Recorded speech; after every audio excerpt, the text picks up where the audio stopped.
शुभ सायं सर्वेभ्यः. प्रत्ययाः हे प्रकरण आपण सुरू केलेलं आहे कालपासून. त्यामध्ये काल आपण तुमून हा प्रत्यय पाहिला होता. कृत प्रत्यय आपण अगोदर बघत आहोत. त्यामध्ये तुमून प्रत्यय आपण पाहिलेला आहे. आज आपण पाहणार आहोत त्वा आणि ल्यप असे दोन्ही प्रत्यय आपण सोबत पाहणार आहोत. ठीक आहे, सोपे आहेत. कारण की दोन्ही प्रत्ययाचा अर्थ जो आहे तो एकच अर्थ आहे, सारखा अर्थ आहे. त्यामुळे दोन्ही प्रत्यय आपण आज पाहणार आहोत. त्वा प्रत्यय, त्वामध्ये क जो आहे तो इत संज्ञक आहे, म्हणजेच त्याचा लोप होतो. कोणत्याही धातूला त्वा प्रत्यय लागतो म्हणजे काय, फक्त त्वा लागणार आहे. ठीक आहे. आणि अर्थ काय आहे, हिंदीमध्ये इथे करके अर्थ दिया आहे, मराठीमध्ये करून. म्हणजे काय, एखादी क्रिया करून आपण दुसरी कोणती तरी क्रिया करत आहोत किंवा केलेली आहे, तर जी क्रिया पूर्ण झालेली आहे ती क्रिया सांगण्यासाठी त्वा आणि ल्यप प्रत्यय वापरला जातो. जसं की उदाहरणार्थ, मी जेवण करून फिरायला गेलो. इथे मी काय करून फिरायला गेलो, जेवण करून. म्हणजेच जेवण करण्याची क्रिया पूर्ण करून मी फिरण्याची क्रिया करत आहे. बरोबर की नाही. तर असं करून या अर्थामध्ये त्वा आणि ल्यप प्रत्यय वापरला जातो. ल्यप प्रत्ययामध्ये फक्त य शिल्लक राहतो. ल जो आहे तो इत संज्ञक आहे, ल आणि प. इथपर्यंत समजलंय त्वा प्रत्ययाचा अर्थ.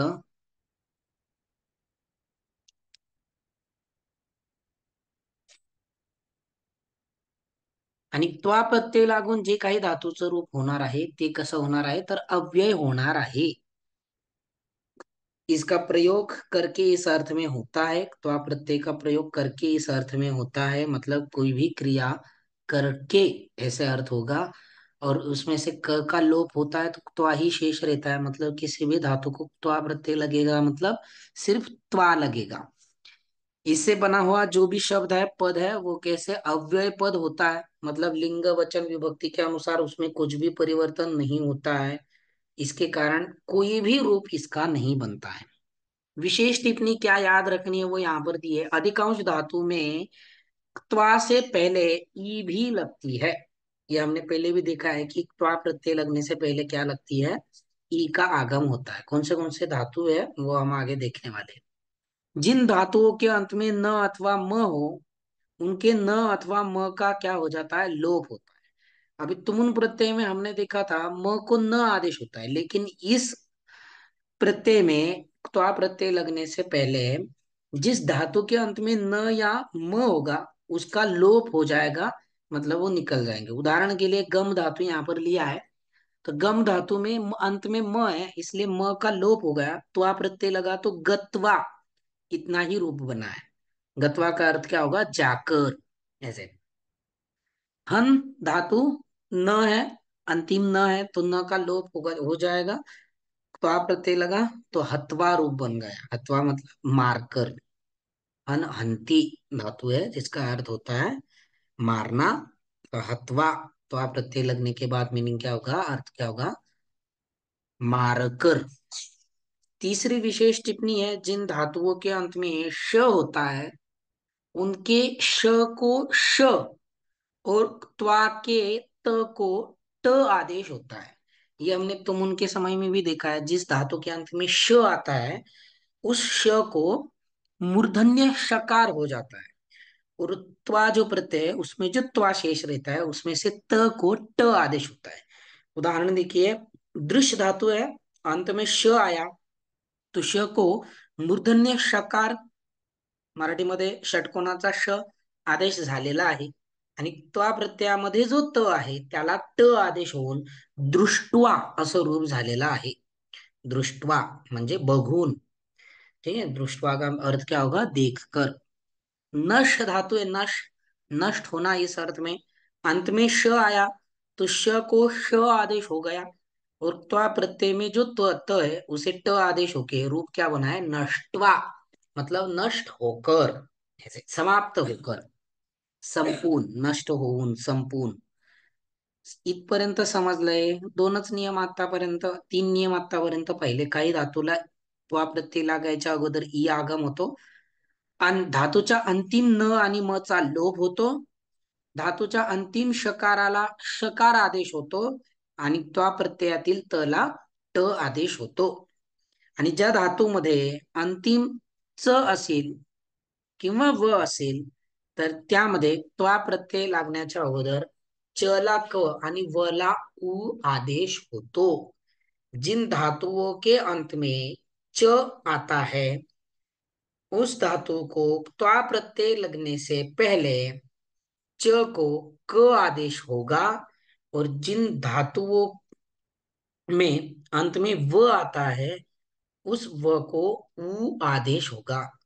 उदाहरण देखिए, पच धातु है पच, तो यहाँ पर च को क्या हुआ, क हुआ और पक्तवा ऐसे रूप हुआ. मतलब एक त्वा प्रत्यय का क नहीं है, च का क होकर पक्तवा ऐसे रूप बना है. पच धातु का अर्थ होता है पकाना, खाना पकाना, और पक्तवा मतलब क्या, खाना पकाकर. ऐसे आगे है वच धातु. यहाँ पर भी हम्म, धातु में यदि व हो तो ऐसे लिखना पड़ेगा यहाँ पर. यहाँ पर वच है, वच धातु है, तो व को उ आदेश हुआ और च को क आदेश हुआ. इसके कारण रूप क्या बनाया, उक्तवा. उक्तवा मतलब कहकर. जैसे धातु में यदि व आता है तो व को उ आदेश करना है. ये रूल जो है व वाला, व को उ आदेश, वो सिर्फ वच धातु को ही देखने को मिलता है. और अंतिम है, यदि धातु रूपों में धातु के बाद य आता है तो त्वा और तुमुन प्रत्यय लगने पर भी य आता है. ये हमने तुमुन प्रत्यय में देखा था. धातु के बाद में यदि य लगता है, य कौन से धातु में लगता है, तो दशम गण के धातु में लगता है. जैसे कथ धातु है, कथयति, यहाँ पर य लगता है. चूर का चोर होता है तो य लगता है.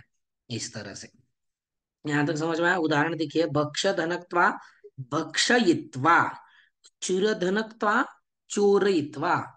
पहले वाले ऊ को क्या करना है, यहाँ पर ओ आदेश किया है, इसके कारण चूर का चोर बन के चोरयित्वा रूप हुआ है. यहाँ तक समझ में आया है, इसका स्क्रीनशॉट लीजिए. हाँ सर. ठीक है. सर हाँ बोल राहुल. सर विशेष टिप्पणीमधल्या फर्स्ट वाल्याचं उदाहरण म्हणजे कसं ते आता वापरलं जातं पुढच्या ते. याच्यामध्ये येईल आपल्याला उदाहरण. आपण आता पुढच्या स्लाइडला बघणारच आहोत, तिथे येईल. Okay sir. जसं की लिख आहे तर तिचं लिखित्वा होतं, इथे हिचा आगम होतो. पठ धातू आहे ओके. प्रथम गणाचा, त्याला पठित्वा ईचा आगम झाला आणि नंतर त्वा लागला. येणार आहेत ते उदाहरण. ठीक आहे, बघा इथे. Okay sir. भ्रम धनक्त्वा भ्रमित्वा, इथे ईचा आगम झालेला आहे. अर्थ काय होणार आहे, ओके सर. फिरून. भ्रमित्वा फिरून. अहम भ्रमित्वा गृहम आगच्छामी, मी फिरून घरी आलो. कोणीतरी घरी येणार आहे, पत्ता चुकला तर तो खूप फिरून आला, त्यावेळेस भ्रमित्वा, गार्डन मध्ये जाऊन फिरून आला. सह भ्रमित्वा गृहमागच्छति, तो फिरून घरी आलेला आहे. अशा अर्थामध्ये अर्थ समजलाय.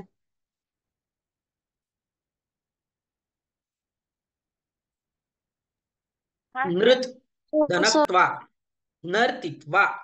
आता जो प्रत्यय नियम आपण तुमून प्रत्ययामध्ये शिकलो होतो की जर रू असेल तर त्याला अर आदेश करायचा आहे, त्या नियमाने इथे नर्त झालेला आहे.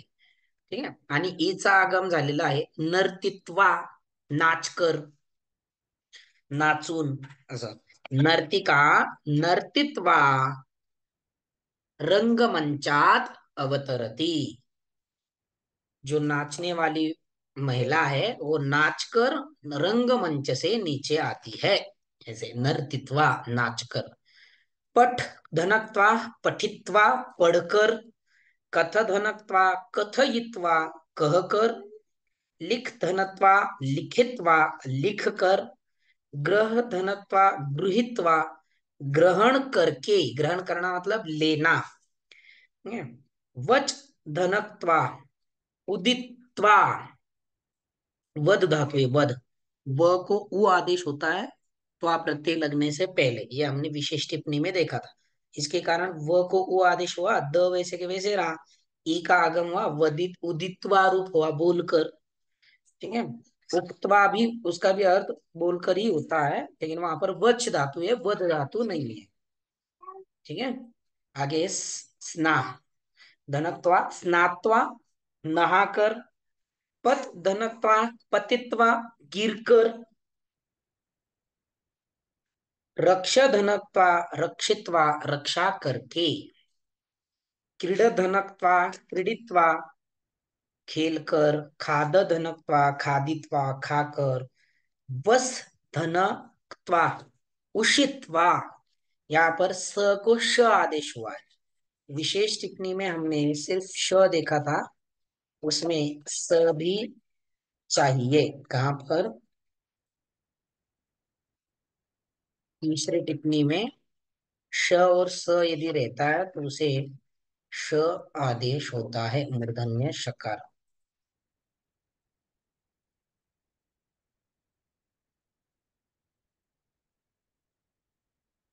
हम्म। चिंत धनत्वा चिंतयित्वा, विचार करके या सोचकर, सदैव चिंतयित्वा वदतु, हमेशा सोचकर बोलो, ऐसे। सेव धातु, सेवित्वा, सेवा करके, धाव धावित्वा, दौड़कर, मिल धनत्वा मिलित्वा, मिलकर, रच धनत्वा रचयित्वा, रचना करके, निर्माण करके या बनाकर, याच धनत्वा याचित्वा, मांग कर, गण धनत्वा गणयित्वा, गिनकर, काउंट करके, इस अर्थ में त्वा प्रत्यय लगता है। और भी बहुत सारे धातु है,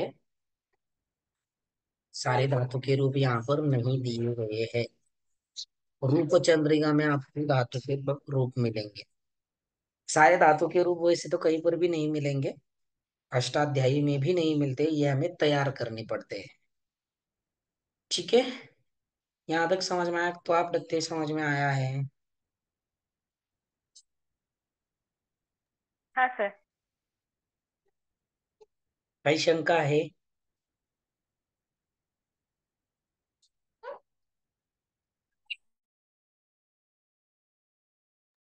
नहीं सर।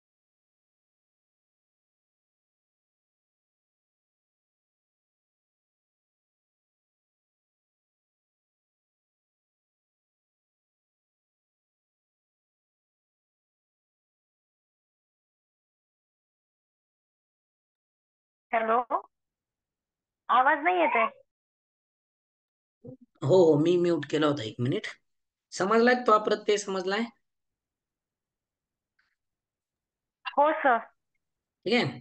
आता याच अर्थामध्ये ल्यप प्रत्यय लागतो, करुण, करके, इस अर्थ में। लेकिन सारे धातु को त्वा और ल्यप प्रत्यय नहीं लगता।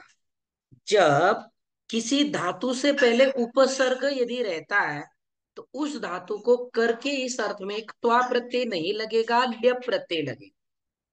हे सिच्युएशन आहे.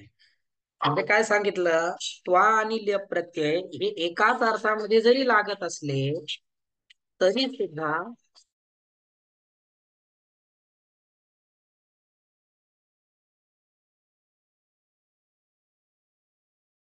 आवाज नाही येत आहे सर. हो, मी म्यूट केला होता. त्वा आणि ल्यप प्रत्यय हे दोन्ही प्रत्यय एकाच अर्थामध्ये लागत असले तरी सुद्धा ज्या धातूच्या अगोदर उपसर्ग नसेल त्या धातूला त्वा प्रत्यय लागतो, आणि ज्या धातूच्या अगोदर उपसर्ग असेल त्या धातूला ल्यप प्रत्यय लागतो. उदाहरण बघा, वृत धातू आहे, बरोबर, त्याच्या अगोदर नी हा उपसर्ग लागलेला आहे. आता मात्र करून, म्हणजेच होऊन किंवा करून या अर्थामध्ये ल्यप प्रत्यय लागलेला आहे, त्वा प्रत्यय लागलेला नाही, आणि रूप काय तयार झालेला आहे, निवृत्त्य. आणि ल्यप प्रत्यय लागतो म्हणजे काय लागतो, तर फक्त य, कारण की ल आणि प जो आहे जे आहे ते इत संज्ञक आहे, त्यांचा लोप होतो, धातूला फक्त यच लागतो. परंतु ज्या वेळेस प्रकृती प्रत्ययाचा विभाग येणार आहे त्यावेळेस मात्र काय करायचं आहे, मूळ प्रत्ययच आपल्याला लिहायचा आहे. जसं निवृत्त्याचा जर आपल्याला विग्रह करायला सांगितला तर नि धन भृत धन य लिहून चालणार नाही, तर लेपच आपल्याला लिहावा लागणार आहे. ठीक आहे, निवृत्त्य समजलंय. हे लक्षात ठेवायचं आहे. जर धातूच्या अगोदर आपल्याला उपसर्ग लावायचा असेल, जसं उदाहरणार्थ मला म्हणायचं असेल की तो घरी येऊन अभ्यास करतो. आता येणे या अर्थामध्ये आपल्याला जाणे या अर्थाचा जो गम धातू आहे त्याच्या अगोदर आ उपसर्ग लावा लागेल येणे या अर्थामध्ये, बरोबर की नाही? म्हणजेच गम धातूला आ उपसर्ग लागेल, आणि आ उपसर्ग लागल्यामुळे येऊन या अर्थामध्ये तो प्रत्यय लागेल की लेप प्रत्यय लागेल?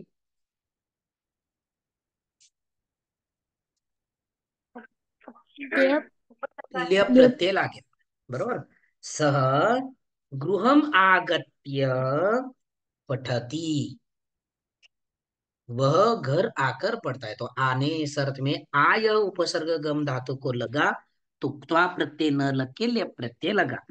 आगे देखो, परिधन ईक्षा धन ल्यप परीक्ष, ल्यप धातु का य, परी में ई है, अंत में ईक्ष धातु का ई, दोनों में संधि हो गई।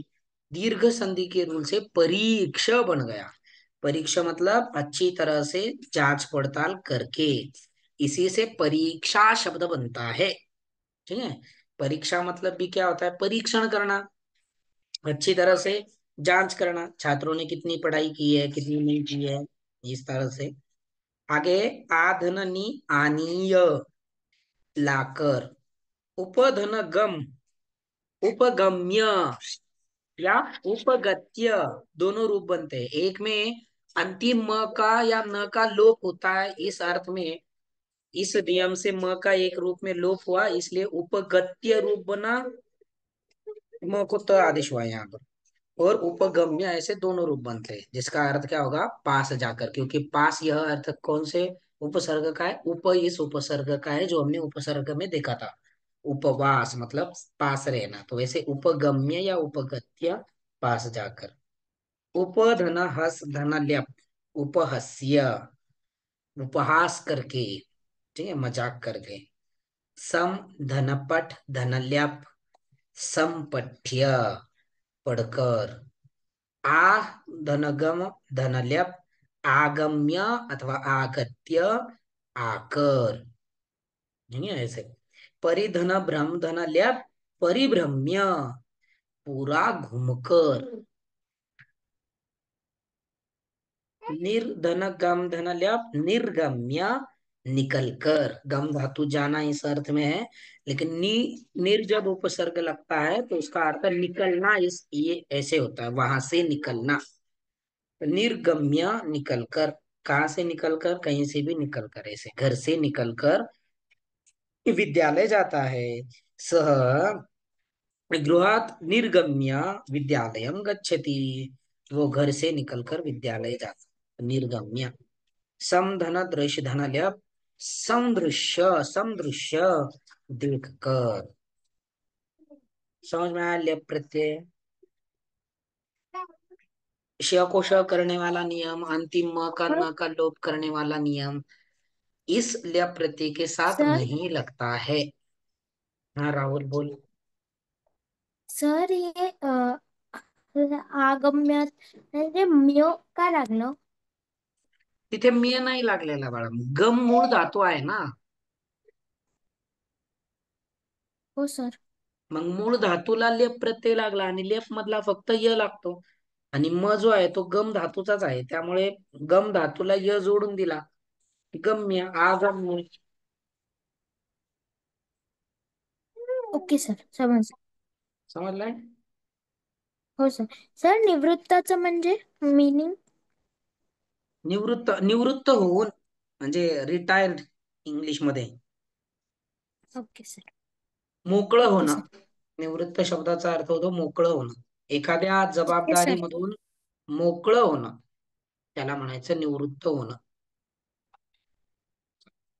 कोणी रिटायर झालेला असेल ओके सर. कामावरून, तर सह निवृत्य अधुना भारत भ्रमणम करोति, तो आता निवृत्त होऊन भारत भ्रमण करत आहे, असं। कशातून निवृत्त होऊन? स्वकार्यात आपल्या कामापासून तो निवृत्त होऊन भारत भ्रमणम करोती. समजलाय? त्वा आणि लेप प्रत्यय समजलाय?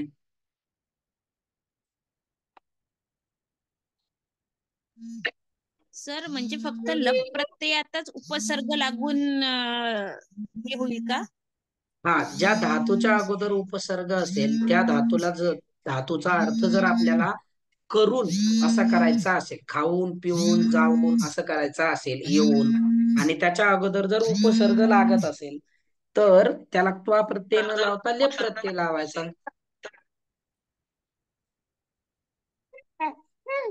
म्हणजे प्रत्येक वेळेस जिथेही तुम्हाला उपसर्ग दिसत आहे म्हणजे तिथे लप प्रत्यय लागलेला आहे असं समजायचं त्या शब्दाला. म्हणजे मला समजलं नाही तुम्ही आता म्हणजे काय मला म्हणता. हे म्हणायचंय जसं आता इथे आपण हो हम्म. म्हणजे इथे आपण उपसर्ग लावलेला आहे, हम्म. धातूला उपसर्ग लावून मग हे लप प्रत्यय लावलेला आहे. बरोबर. मला हे म्हणायचं आहे की जेव्हा पण लप प्रत्यय आहेत हे उपसर्ग लागलेला आहे हो, धातूला, त्याला बरोबर. आपण लप प्रत्यय म्हणायचं का? म्हणजे य तर लागेलच. हा? हम्म. हो ना? लेप प्रत्ययाचा य तर लागणारच आहे, परंतु साधं सरळ आहे. धातूच्या अगोदर लागणारच उपसर्ग पण असेल तर उपसर्ग लेप पण लागणार. लावायचा. उपसर्ग हा वेगळी गोष्ट आहे, लेप लागतोय हा म्हणून हा उपसर्ग ते लागत नाहीये. म्हणजे अच्छा प्रक्रिया अच्छा. कशी आहे, हम्म, उपसर्ग हम्म. आहे म्हणून लेप प्रत्यय लागतोय, लेप प्रत्यय लागत आहे म्हणून उपसर्ग लावायचा आहे असा नियम नाही. समजा आता इथे अच्छा म्हणजे उपसर्ग लागला आहे म्हणून लप प्रत्यय आहे. हा, जर उपसर्गच नसेल, आता इथे उप समजलं. धन गम उदाहरण घ्या, आणि इथे गम धातूचा जो पहिल्या अगोदरचा उप आहे तो आपण उप काढून टाकला. आता फक्त गम धातूचा अर्थ आपल्याला करून करायचा आहे. हम्म. आता आपण लेप लावणार की त्वा हा लावणार? त्वा लावणार. त्वा प्रत्यय लावणार, कारण की गम्यत्वा. धातूच्या अगोदर उपसर्गच नाही. धातूच्या अगोदर उपसर्ग. हम्म. समजलं? हो. ठीक आहे, चालेल. थांबूया तिथे. शुभरात्री सर्वेभ्य. शुभरात्री. शुभरात्री आचार्य.